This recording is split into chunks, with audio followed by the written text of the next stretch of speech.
శ్రీమాత్రే నమః. అందరికీ నమస్కారం అండి. ఈ రోజు మనం వృషభ రాశి వారి గురించి తెలుసుకుందామండి. వృషభ రాశి వారి ఇంట్లో ఒక దేవత నీడ అయితే ఉంది.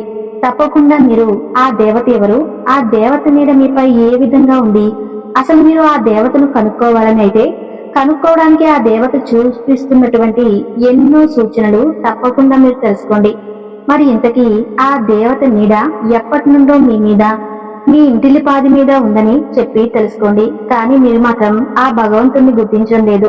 తప్పకుండా ఏప్రిల్ నెలలో మీకు అతిపెద్ద శుభవార్తలు అయితే రాబోతున్నాయని చెప్పుకోవాలి. మీ జీవితంలో మీరు ఊహించినటువంటి మార్పు అనేది చోటు చేసుకోవటం చూస్తారు. మరి ఆలస్యం చేయకుండా వృషభ రాశి వారు ఎవరైతే ఉన్నారో కొత్తగా మన ఛానల్ ని చూస్తున్నట్లయితే దయచేసి ఛానల్ ను సబ్స్క్రైబ్ చేసుకుని వీడియో మీకు నచ్చితే లైక్ చేసి సపోర్ట్ చేయటం మాత్రం మర్చిపోకండి. మరి ఇంతకీ వృషభ రాశి వారి ఇంట్లో ఏ దేవత తిరుగుతుంది, ఏ దేవత నీడ ఆ దేవత ఏం కోరుకుంటుంది, మీకు వచ్చేటటువంటి శుభవార్తలు ఏమిటి అనేటటువంటి విషయాల గురించి తెలుసుకుందాం. మరి వీడియోని ఎక్కడా కూడా స్కిప్ చేయకుండా చివరి వరకు చూడండి. మరి ఆలస్యం చేయకుండా వృషభ రాశి వారి గురించి, అలాగే వారి మనసత్వం గురించి ఈ రోజు మనం ఈ వీడియో ద్వారా అయితే తెలుసుకుందాం. ఈ రాశి నిజంగా జాతకరీత్యా స్థిరమైనది. అంటే ఈ రాశి వారి అంచనాలు, నిర్ణయాలు ఖచ్చితంగా ఉంటాయన్నమాట. అంతేకాకుండా వీరిలో మనకు పెద్దగా అంటే ఏది కూడా తప్పొప్పులు ఎక్కువగా కనిపించవండి. ఈ రాశి వారు ఏంటంటే మంచి ఆకర్షణీయమైనటువంటి రూపాన్ని కలిగి ఉంటారు. అంతేకాకుండా చూడటానికి కూడా అందంగా ఉండటమే కాకుండా ఇతరులు చూడగానే వీరి కష్టాలను, అంటే ఏదైనా వారి కష్టాలను వీరితో పంచుకుంటారన్నమాట. మిత్రత్వాన్ని కోరుకుంటారు. ఈ రాశి వారితో ప్రతి విషయాన్ని కూడా చాకచక్యంగా ఆలోచించి తెలివిగా నిర్ణయాలను తీసుకుంటూ ఉంటారు. అలాగే ఈ రాశి వారు ఎవరైతే ఉన్నారో వీరు ఇతరుల నుండి అనవసరంగా ఏది కూడా అంటే చేయి చాచి అడగరన్నమాట. ఇతరుల విషయాలు కూడా మనసులో ఉన్నది చెప్పకుండా ఎవరికీ కూడా బయట పెట్టరు. గోప్యంగా ఉంచుతారు. సమాచార సేకరణకు విలక్షణ పద్ధతులు అవలంబిస్తారు. ఇక మీరు కొన్ని పనులు చేయకపోవడం మంచిదండి. ఏంటంటే కొన్ని పనులు తెలిసి తెలియక చేసి ఉంటే వాటిని తప్పకుండా మీరు సరిదిద్దుకోవాలి. వాటిని సరిదిద్దుకున్న తర్వాత మంచి విజయాలను సాధించాలి అని మీ కల తప్పకుండా నెరవేరుతుంది. దానికి కూడా కొన్ని చిన్న పరిహారాలు కూడా తెలుసుకుందాం. వాటి కూడా తెలుసుకుని పాటించేందుకు తప్పకుండా మీరైతే మీ వంతు ప్రయత్నించండి. ఇక ఈ రాశి వారికి మీ ఇంట్లోనే ఒక దేవత యొక్క శాపం కూడా ఉంటుంది. ఒక దేవత యొక్క కటాక్షం ఉంది, అలాగే శాపం కూడా ఉంది. దేవత యొక్క కటాక్షం ఎలా ఉంటుంది, ఆ దేవత యొక్క శాపాలు కూడా ఎలా ఉంటాయో తెలుసుకోండి. ఈ రాశి వారిపై ఆ యొక్క దేవత యొక్క అనుగ్రహం మరింత ఉంది. కానీ కొన్ని విషయాలను మాత్రం మీరు దూరంగా ఉండాలి. మొదటిగా గొడవలు పడటం. మీరు ఎవరితోనైనా కానీ మంచిగా ఉండటం, వారికి అనుకూలంగా ఉండకపోయినా మీకు అనుకూలంగా ఏదైనా కానీ అంటే ఎదుటి వ్యక్తులు చెడు కార్యక్రమాలు చేయాలని చెప్పి చూసినా కూడా మీరు ఎవరిని కూడా పట్టించుకోకండి. ఎందుకంటే మీరు ఏదైనా చెడు చేయాలని చెప్పి చూసి మీరు కనుక ఇబ్బందులు పాలయ్యారంటే మరలా మీరే బాధపడవలసి వస్తుంది. కాబట్టి మీరు ఎవరిని కూడా ఇబ్బంది పెట్టకండి, ఎవరి ద్వారా కూడా ఇబ్బంది పడకండి. అలాగే మీరు వీలైనంత వరకు నాగదేవతలను పూజించడం చాలా మంచిది. అంటే మీరు ఎప్పుడైతే నాగదేవత యొక్క ఆరాధన చేస్తూ ఉంటారో ఆ తరువాత అటువంటి సమయంలో కూడా మీరు చాలా నిష్టగా నియమంగా పూజలు అయితే చేయాల్సి ఉందండి. మరి అలాగే దేవత యొక్క, నాగదేవత యొక్క పూజలను మీరు ఎప్పటి నుంచి అయితే మొదలు పెడతారో మీకున్నటువంటి నాగదోషాలు, సర్పదోషాలు ఇవన్నీ కూడా పోతాయి. అంటే మీరు తెలిసి తెలియక చేసినటువంటి వాటి వల్ల నాగదోషాలు ఇవన్నీ ఉంటాయి కదా.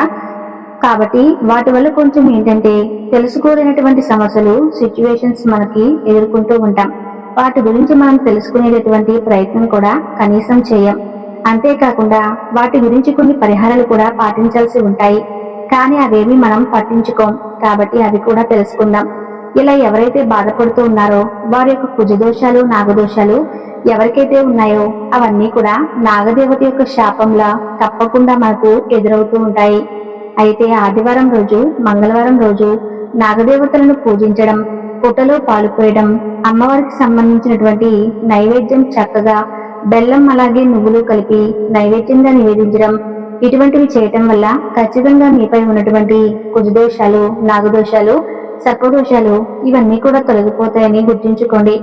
అలాగే ప్రతి మంగళవారం కూడా సుబ్రహ్మణ్య స్వామి వారిని పూజించడం కూడా చాలా ఉత్తమం. మీకు కనుక కుదిరితే కనీసం నెలకు ఒక్కసారైనా సుబ్రహ్మణ్య స్వామి వారికి అభిషేకాలు చేయించడం మర్చిపోకండి. ఇలా చేయడం ద్వారా ఒకసారి చేసి చూడండి, మీరు అనుకున్నవన్నీ కూడా తప్పకుండా జరుగుతాయి. అలాగే మీకు నాగదోషాలు ఉన్నా, నాగశాపం ఏదైనా ఉన్నా కానీ, లేదంటే పితృదోషాలు ఉన్నా కూడా మీపై అంతగా ప్రభావం చూపు అన్నమాట. అది కూడా ఖచ్చితంగా మీ నుండి అయితే అన్ని దూరమైపోతాయి. మరీ ఖచ్చితంగా ఈ పరిహారాన్ని మీరు వీలుంటే చేయండి. ఈ రాశి వారి యొక్క జీవితాన్ని, జాతక ఫలితాలను కనుక చూసుకున్నట్లయితే తప్పకుండా మీ ఇంట్లో దాగి ఉన్నటువంటి ఒక శక్తి బయటకు రాబోతుందని తెలుసుకోండి.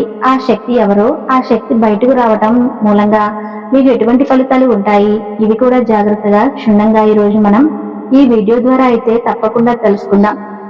మీకు రాబోతున్నటువంటి మే నెలలో కూడా చాలా మంచి జీవితం, అద్భుతమైనటువంటి జీవితం అయితే సాగిపోవాలంటే మీరు చేయవలసినటువంటి పనులు కూడా తెలుసుకుందామండి. మరి ఇంతకీ ఏ శక్తి బయటకు రాబోతుంది, ఏ దేవత యొక్క అనుగ్రహం మీపై ఉందో తెలుసుకుందాం. మీ ఇంట్లో అసలు ఏ శక్తి దాగుందో కూడా తెలుసుకుందాం. మీ ఇంట్లో దాగి ఉన్నటువంటి ఒక శక్తిని, ఆ శక్తి అంటే ఒక ప్రతికూలమైనటువంటి శక్తి ఉంది, దాన్ని అనుకూలమైనటువంటి శక్తిగా, ఆ ప్రతికూలమైనటువంటి శక్తిని బయటకు పంపించాలని చెప్పి భగవంతుడు తహతహలాడుతూ ఉన్నాడు. కాబట్టి ఏ శక్తి మిమ్మల్ని కాపాడుతుందో ఆమె మరెవరూ కాదండి, మీ ఇంట్లో ఉన్నటువంటి మీ ఆరాధ్య దేవత, కులదేవత. మీ పెద్దల్ని అడిగి తెలుసుకుంటే ఆ దేవత ఎవరు అనేది చెప్తారు. కాబట్టి ఇంటి దైవం అనేది ప్రతి ఒక్కరికి కూడా ఉంటుంది. కాబట్టి ఆ ఇంటి దేవత ఎవరైతే ఉన్నారో మీకు ఉన్నటువంటి కష్టాలు, సమస్యలు రానివ్వకుండా దుష్ట శక్తులు అన్నిటినీ కూడా దూరం చేయడానికి ప్రతి ఒక్కటి కూడా ప్రయత్నిస్తూ ఉంటుంది. మరి మనకి ఏదైనా సమస్య వచ్చినప్పుడు మనం బయటపడేందుకు అన్ని విధాలుగా కూడా మనకు సహకరిస్తుంది. ఆమె మనకు తెలిసినా తెలియకపోయినా పూర్వీకుల యొక్క పూజల ఫలం వల్ల ఆమె మనల్ని ఏదో ఒక విధంగా అనుగ్రహిస్తూనే ఉంది. మనం ఎక్కువగా ప్రమాదాలకు గురవలసినటువంటి సమయం కూడా తప్పించుకోగలిగేటటువంటి శక్తి మనకు మన ఇంటి దైవం ఇస్తుందని చెప్పి గుర్తించుకోండి. అంతేకాదండి, మరెన్నో మనకు సూచనలు కూడా అందిస్తుంది. కాబట్టి దైవాన్ని మనం పూజిస్తూ ఉండటం వల్ల, ఆ యొక్క దైవం ఎవరు అనేది తెలుసుకోవటం వల్ల మనకి ఎంతో ఉపయోగాలు అయితే ఉన్నాయి. కాబట్టి ఈ విషయాలను మర్చిపోకుండా గుర్తించుకోండి. ఇక అలాగే కొంతమంది ఏంటంటే పెద్దగా పట్టించుకోరు, కానీ నిజంగా మన హిందూ సాంప్రదాయ ప్రకారం చూసుకున్నట్లయితే తప్పకుండా ప్రతి ఒక్కరికి కూడా కులదైవం అనేది ఉంటుంది. పెద్దవాళ్ళు ఎవరైతే ఉంటారో వాళ్ళకి కూడా బాగా తెలుసు, అన్ని వివరాలు కూడా తెలుస్తాయండి. లేదంటే మీ ఊళ్ళో సంబంధించినటువంటి పెద్దవాళ్ళు ఉంటారు, కాబట్టి వారిని అడిగి తెలుసుకోండి. ఇంట్లో లేదంటే కుదిరితే ఎవరైనా బంధువుల్లో అయినా సరే తప్పకుండా ప్రయత్నించి చూడండి. ఎవరికైనా కానీ ఈ యొక్క కులదైవానికి సంబంధించినటువంటి వివరాలు తెలుసుకోండి. ఇంట్లో కులదేవత ఆరాధన చేసి మొదలుపెట్టిన తర్వాత మీ జీవితం ఏ విధంగా మలుపు తిరుగుతుంది అనేది ఒకసారి కనుక మీరు చూసుకున్నట్లయితే అద్భుతమైనటువంటి రిజల్ట్ అనేది మీకు తప్పకుండా కనిపిస్తుంది. కాబట్టి ప్రతి ఒక్కరూ కూడా ఏంటంటే చాలా మంది సిటీస్ లో ఉండవచ్చు, లేదంటే చాలా చాలా దూర ప్రాంతాల్లో ఉండటం వల్ల కొంతమంది పట్టించుకోకపోవచ్చు. కొంతమంది ఏంటంటే బిజీ లైఫ్ స్టైల్లో, ఈ రోజు ఉన్నటువంటి బిజీ లైఫ్ స్టైల్లో ఎవరు కూడా వారి వారి పనుల్లో నిమగ్నమై ఉండటమే తప్ప ఇంట్లో మామూలుగా దీపం పెట్టడం కూడా చాలా అంటే చాలా అరుదుగా కనిపిస్తుంది.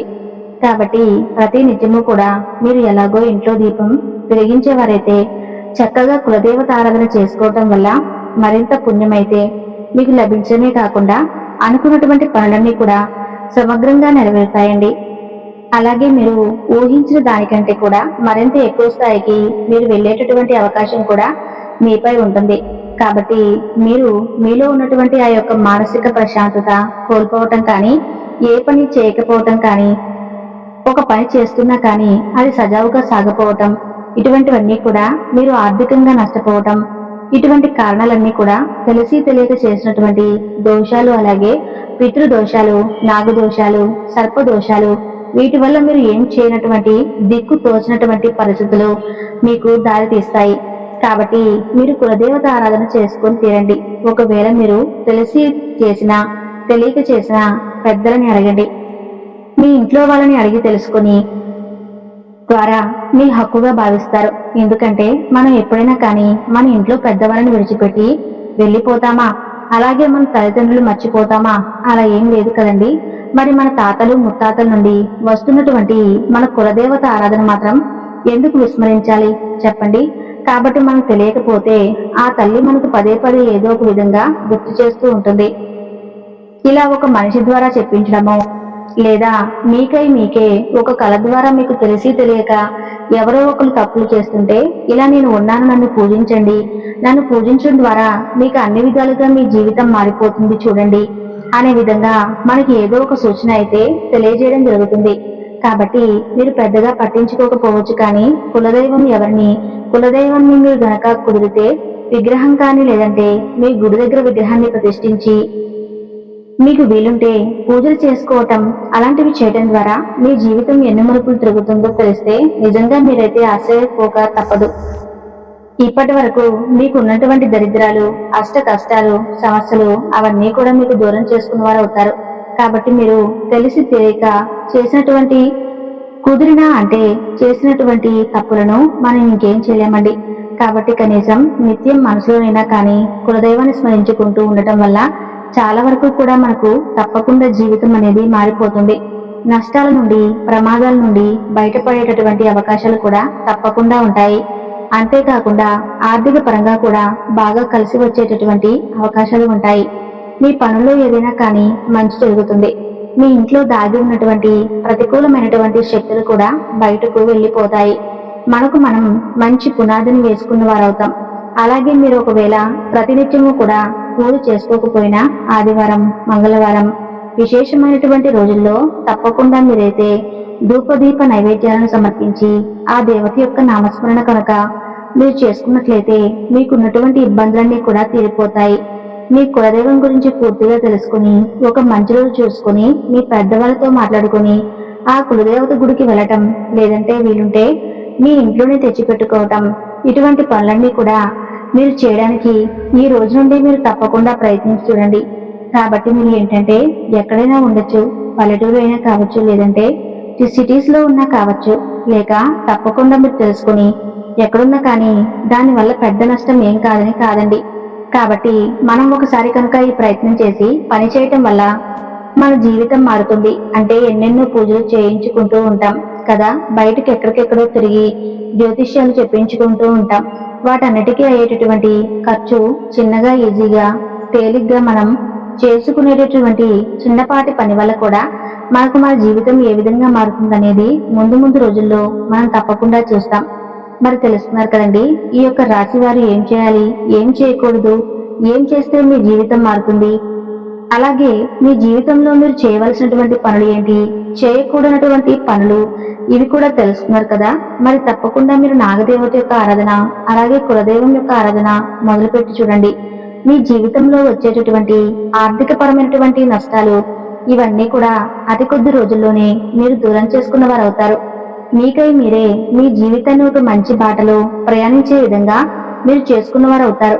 ఆలస్యం చేయకుండా మరి మీరు ఎక్కడున్నా కానీ ఈ రాశి వారు, వృషభ రాశి వారు ఎవరైతే ఉన్నారో ఎక్కడ గాని మీ కులదైవం ఉన్నా మీ కులదైవం గురించి తెలుసుకుని మీకు తెలిసినంత వరకు ఎక్కువగా అంగు ఆర్భాటాలతో పూజ చేయమని చెప్పి ఎవరు కూడా అడగరు, ఏ దైవం కూడా అడగరు. కాబట్టి మీకు తోచినంత విధంగా పూజ చేసుకోవటం కానీ, లేదంటే అమ్మ నామస్మరణ చేసుకోవటం కానీ, ఇటువంటివి చేయటం వల్ల మీ జీవితంలో వచ్చేటటువంటి మార్పులను మీరు కూడా ఊహించిన విధంగా, అంచనా వేయని విధంగా మీ జీవితం అనేది మారడం అది త్వరలోనే చూస్తారు.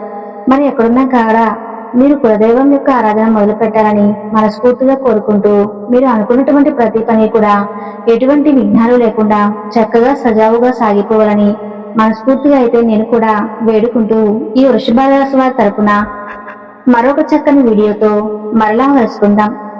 మరి ఇన్ఫర్మేషన్ మీకు నచ్చితే ఆలస్యం చేయకుండా లైక్ చేసి మీ అభిప్రాయాన్ని కామెంట్ రూపంలో మాకు తెలియచేయండి.